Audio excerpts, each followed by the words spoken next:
आपको एक process follow करना पड़ेगा जिसको बोलते हैं अक्लामेटाइजेशन का। तो उसमें आपकी ऐसी हालत हो जाएगी, ना आप जाने लायक रहोगे ना वापस आने लायक रहोगे। 9000 पे आप आके रुकें, एक दिन वहाँ स्टे करें, उसके बाद नेक्स्ट जर्नी कंटिन्यू करें।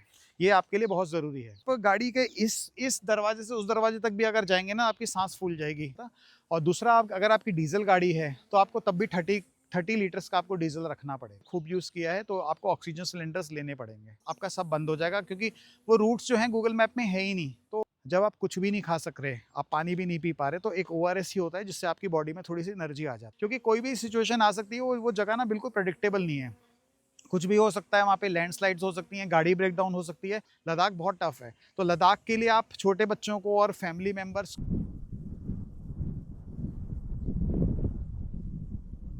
हाय फ्रेंड्स, आज का वीडियो जो मेरा है वो है लद्दाख के ट्रिप की कैसे प्रिपरेशन करनी है, आपको किन किन चीज़ों का ध्यान रखना है अगर आप लद्दाख जाना चाहते हैं। और इस वीडियो में मैं आपको सारी चीज़ें बताने वाला हूँ जिससे कि आप अपना जो ट्रिप है वो एंजॉय कर सकें। फ्रेंड्स, ये हमारी आइटनरी रही थी और ये आप पॉज करके आप देख सकते हैं। मैंने इसमें सारे एल्टीट्यूड्स के साथ अपने स्टेज बताए हैं कि किस किस दिन हम कहाँ कहाँ रुके थे। जब भी हम लोग किसी हाई एल्टीट्यूड पे जाते हैं, किसी हिल स्टेशन पे जाते हैं, और अक्सर हमने देखा है कि हम लोगों को बहुत ज़्यादा वॉमिटिंग वगैरह आती है, नोज़िया आती है और बहुत सारी प्रॉब्लम्स होती हैं। ये प्रॉब्लम मेरे साथ बचपन से ही है और आज भी है। मैं लद्दाख की ट्रिप पे भी जब गया था तो वहाँ पे भी आपने देखा होगा कि मेरी बहुत बुरी हालत हुई थी। तो मैं एएमएस के बारे में डिटेल में आपसे डिस्कस करना चाहता हूँ और आपको बताऊँगा कि एएमएस से आप कैसे निपट सकते हैं। फ्रेंड्स, आप कभी भी किसी हाई पासेस या हाई एल्टीट्यूड में अगर ट्रैवल करने का सोच रहे हैं या जाना चाहते हैं, तो आपको एक प्रोसेस फॉलो करना पड़ेगा जिसको बोलते हैं अक्लामेटाइजेशन का। ठीक है? इसमें होता क्या है कि जब आप सडनली बहुत नीचे से आप ऊपर वाले एलिवेशन पे जाते हैं, तो आपकी बॉडी को एडजस्ट होने में टाइम लगता है। ठीक है? और अगर आपकी बॉडी को एडजस्ट होने में टाइम ज़्यादा लग रहा है, तो उसमें आपको फिर सिम्टम्स दिखने लग जाएँगे, जिसमें कि आपको प्रॉब्लम्स होने लग जाएँगी। जैसे कि आपको नोज़िया होगा, हेडेक होगा और वॉमिटिंग भी आएगी और चक्कर भी आएँगे। तो बहुत सारी चीज़ें आपके साथ हो सकती हैं। तो फ्रेंड्स, जैसे मैं आपको लेह का एग्ज़ाम्पल देता हूँ। लेह जो है जैसे 11-12 हज़ार फीट पे है, तो आपको एल्टीट्यूड धीरे-धीरे गेन करना है। तो अगर आप लद्दाख पहुँचते हैं, तो लद्दाख पहुँचने के बाद आपको थोड़ा रुकना पड़ेगा वहाँ पे। आपको 48 आवर्स आपको रुकना ज़रूरी है, जिससे कि आपकी बॉडी जो है वहाँ पे लो एयर प्रेशर और लो ऑक्सीजन में एडजस्ट हो जाए, ताकि आगे जब आप फर्दर ट्रैवल करेंगे तो आगे आपको फर्दर प्रॉब्लम ना आए। तो फ्रेंड्स, मैं रुकने के लिए इसलिए बोल रहा हूँ क्योंकि जैसे आपको 0 एल्टीट्यूड से एकदम 15,000 एल्टीट्यूड तक जाना है, तो आपको रुक-रुक के जाना होगा। अगर आप सोचेंगे कि मैं बस कंटिन्यूअसली ड्राइव करता रहूँ और धीरे-धीरे पहुँच जाऊँगा, तो आपके ऊपर इन्वर्स इफ़ेक्ट होने लग जाएगा उसका। उसमें होगा क्या कि आपको एक जगह पे ब्रेक देना है ताकि आपकी बॉडी उस चीज़ को अकोमोडेट कर सके, एडजस्ट कर सके। अगर आपने नहीं करा और आप सोचेंगे कि मैं गाड़ी को धीरे-धीरे चलाऊँगा, रुकता रहूँगा, आधा-आधा घंटा रोकूँगा, वो आपकी प्रॉब्लम सॉल्व नहीं करेगा, वो और आपकी वर्स्ट कर देगा। तो उसमें आपकी ऐसी हालत हो जाएगी, ना आप जाने लायक रहोगे, ना वापस आने लायक रहोगे। तो इसलिए बहुत ज़रूरी है कि अगर आप हाई एल्टीट्यूड में जा रहे हैं, तो पहले 6000, 8000, 9000 पे आप आके रुकें, एक दिन वहाँ स्टे करें, उसके बाद नेक्स्ट जर्नी कंटिन्यू करें। ये आपके लिए बहुत ज़रूरी है। लेकिन ये चीज़ रिवर्स के लिए वैलिड नहीं है। रिवर्स में आप जब हाई एल्टीट्यूड से नीचे उतरते हैं, तो आप नॉर्मल आराम से उतर सकते हैं क्योंकि ऊपर जाने में आपकी तबीयत ख़राब हो रही है, नीचे आने में आपकी तबीयत ठीक हो रही है। तो नीचे आने में ये चीज़ एप्लीकेबल नहीं है। नीचे आप आराम से आ सकते हैं। बस ये है कि आपको रात की ड्राइविंग अवॉइड करनी है पहाड़ों में। तो अगर दिन है तो आप आराम से नीचे आ सकते हैं। जैसे ही आप हाई एल्टीट्यूड पे पहुँचते हैं, सबसे पहला आपको क्या करना है कि आपको वहाँ बहुत रेस्ट करना है, फिज़िकल एक्सर्शन नहीं देना अपने आप को। तो जैसे होता है ना कि हम लोग जैसे हाई एल्टीट्यूड पे पहुँचे, उमलिंगला वगैरह पहुँचे और पहुँचते ही वहाँ पे नाच गाना शुरू कर दिया, वो सब नहीं करना। आप गाड़ी से उतरो, धीरे-धीरे वॉक करो, क्योंकि पता है हाई एल्टीट्यूड में क्या प्रॉब्लम होती है? हाई एल्टीट्यूड में जैसे मैं भी अगर जाता हूँ, मेरे साथ एएमएस की प्रॉब्लम है। आप गाड़ी के इस दरवाजे से उस दरवाजे तक भी अगर जाएँगे ना, आपकी साँस फूल जाएगी और आपको लगेगा कि आपकी इतने एनर्जी यूज़ हो रही है। हम लोग वहाँ पे हाई पासेस पे जाके फ़ोटोज़ खींचते हैं, तो फ़ोटोज़ खींचने के लिए आप इतना जैसे बैठ के अगर ऐसे उठ भी रहे हैं ना, तो इतने में भी आपकी जान निकल जाएगी, आपकी इतनी साँस फूलेगी। गाड़ी में बैठेंगे आपको 15-20 मिनट तो आपकी सांस को नॉर्मल होने में लगेगा। तो हाई एल्टीट्यूड्स में आपको उछल-कूद नहीं करनी है, बिल्कुल आपको नॉर्मल रहना है, कम से कम वहाँ चलना है, उतरिए, आप आराम से घूमिए और भाग-दौड़ नहीं करनी वहाँ पे। वहाँ पे लो ऑक्सीजन बहुत लो रहती है, तो आपकी बॉडी में ऑलरेडी ऑक्सीजन बहुत कम जा रही है और बॉडी आपकी वैसे ही स्ट्रगल कर रही है बहुत, तो आपको और एक्सर्शन नहीं देना। पानी जो है आपको बहुत ज़्यादा पीना है क्योंकि अगर जहाँ पे लो ऑक्सीजन होता है ना, वहाँ पे पानी जो है इस चीज़ को कंपनसेट करता है। पानी आपके ऑक्सीजन की कमी को दूर रखता है। तो आपको पानी पीते रहना है, पीते रहना है, पीते रहना है। और आपको खाना जो है बिल्कुल कम खाना है और ऐसा खाना नहीं खाना जिससे आपका डाइजेशन सिस्टम बहुत स्लो हो जाए या उल्टा फूड पॉइज़निंग हो जाए। प्रॉब्लम ये होती है कि अगर आपने जैसे हाई एल्टीट्यूड पे गए और आपने नॉन-वेज वगैरह खा लिया, तो नॉन-वेज को डाइजेस्ट होने में बहुत टाइम लगता है।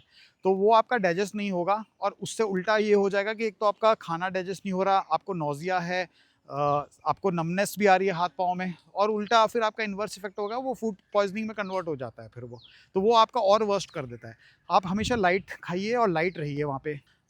एक मेडिसिन है जो सब लोग बोलते हैं डायमॉक्स, जिसको एक लेने का एक प्रोसीजर है, आपको ट्रैवलिंग से बहुत पहले लेनी पड़ती है। लेकिन मैं आपको रिकमेंड करूँगा आप अपने फिज़िशियन डॉक्टर से पूछ के ही लीजिए दवाइयाँ, किसी के कहने से कुछ नहीं होता। आप ये नहीं कि उसने ये दवाई खाई थी तो वो ठीक रहा था, तो हर किसी की बॉडी अलग है। तो किसी को कोई चीज़ सूट करती है, किसी को कोई चीज़ नहीं सूट करती।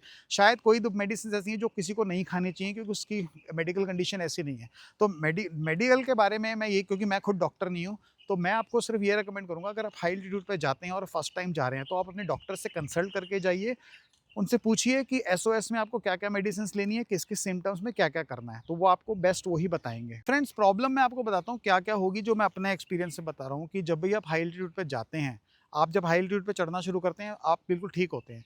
धीरे-धीरे सबसे पहले क्या होता है कि जब आप हाई पास पे उतरते हैं ना, तो सबसे पहले आपका सर दर्द होता है। सर दर्द तो एक बहुत कॉमन चीज़ है, वो अच्छे से अच्छे बंदे का सर दर्द होता है। उसके बाद क्या होता है कि आपको थोड़ा-थोड़ा नौज़िया शुरू हो जाता है। नौज़िया में क्या होता है कि आपको एक वॉमिटिंग की फीलिंग आने लग जाती है कि आपको वॉमिटिंग आने वाली है लेकिन आ नहीं रही है। फिर उसके बाद थोड़े टाइम तक अगर वो वॉमिटिंग आ गई तो ठीक है, अगर नहीं आई तो फिर उसके बाद आपके हाथ-पाँव सारे सूनने लग जाते हैं। ठीक है? आपको लगता है कि अब आप में एनर्जी ही नहीं है बिल्कुल भी। अब आपका ऐसी हालत हो गई है कि आपको स्ट्रेचर पे जाना पड़ेगा घर। तो आपकी एनर्जी भी बिल्कुल खत्म हो जाती है। आपका हेडेक भी हो जाता है, भूख सब, प्यास सब खत्म हो जाती है। आपको कुछ भी अच्छा नहीं लगता। आपको लगता है कि मैं यहाँ पे मैंने गलती कर दी आके और मैं आया ही क्यों यहाँ पे?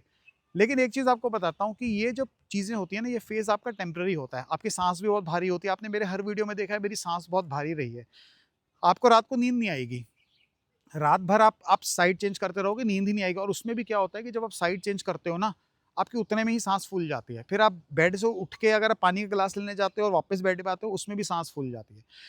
अगर आप जैसे हाई पास से जा रहे हो और आपको सडनली वॉमिटिंग जैसी फीलिंग आ रही है, तो बेटर है कि आप वॉमिटिंग कर दो। क्योंकि जब वॉमिटिंग आप करोगे ना, उसके बाद क्या होगा, आपके अंदर और ज़्यादा वीकनेस बढ़ जाएगी। लेकिन आप जैसे पास से उतरते जाओगे ना, आप ठीक होना शुरू हो जाओगे। थोड़ी देर के बाद आपको लगेगा कि आप ठीक होने लग गए हो। उसमें आपको क्या करना है, जैसे ओआरएस वगैरह आपने लिया, तो उसमें आपको थोड़ी-थोड़ी एनर्जी वापस आने लग जाएगी आपको। तो जब तक आप अपने होटल तक पहुँचोगे, आप पास पे चढ़े, आपको नौज़िया शुरू हो गया, उतरे, आपको वॉमिटिंग वगैरह आई। फिर आप जब नॉर्मल एक जगह पे आके रुक गए, थोड़ी देर आपने गाड़ी से बाहर रुके, 10-15 मिनट घूमे, तो आपकी बॉडी जो है ठीक होनी शुरू हो जाएगी। फिर आप अपना खाना-वाना अपना लाइट ही रखो, क्योंकि नेक्स्ट डे अगर आपको फिर ट्रैवल करना है, तो आप अपना, अगर कुछ भी आप नहीं खा पा रहे तो ओआरएस वगैरह आप ले लो। फिर मैं अभी भी कहूँगा आप डॉक्टर से कंसल्ट करके लीजिए। और ओआरएस एक ऐसी चीज़ है, जब आप कुछ भी नहीं खा सक रहे, आप पानी भी नहीं पी पा रहे, तो एक ओआरएस ही होता है जिससे आपकी बॉडी में थोड़ी-सी एनर्जी आ जाती है, ठीक है? लेकिन ओआरएस का मतलब ये भी नहीं कि आप उसको जूस समझ के पीते रहो, तो वो भी आप डॉक्टर से कंसल्ट कर सकते हैं। तो मैंने अपने केस में क्या किया, जब-जब मुझे वॉमिटिंग आई, वॉमिटिंग में ऐसा भी है कि 2-2 3-3 बार भी आई है पास से उतरने के बाद।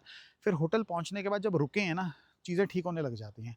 रात को फिर आप आराम से आप हल्का-फुल्का खा के आप सो जाओ और नेक्स्ट डे फिर आप अपनी जर्नी। तो मेरे साथ क्या हुआ था कि जैसे मेरी 9 डेज़ की जर्नी थी, फर्स्ट 3 दिन मेरी तबीयत बहुत ख़राब रही है और आखिरी के 2 दिन मैं नाचता हुआ आया हूँ। मतलब पासेस पे चढ़ा, उतरा, बारालाचला में चढ़ा, उतरा, वहाँ पे उतरा, खेल-कूद करी, सब कुछ करा। गाड़ी मैंने 10-10 घंटे 2 दिन चलाई, कुछ भी नहीं हुआ। इसका मतलब ये है कि 3-4 दिन लगे मेरी बॉडी को वहाँ पे एडजस्ट होने में और मैं हो गया एडजस्ट। तो जब वापस आने का टाइम आया ना, तब तक मैं ठीक हो चुका था। तो इसका मतलब ये है कि आपको थोड़ा-सा सब्र रखना होगा, ये सब छोटी-मोटी प्रॉब्लम्स आपके साथ आएँगी ही आएँगी।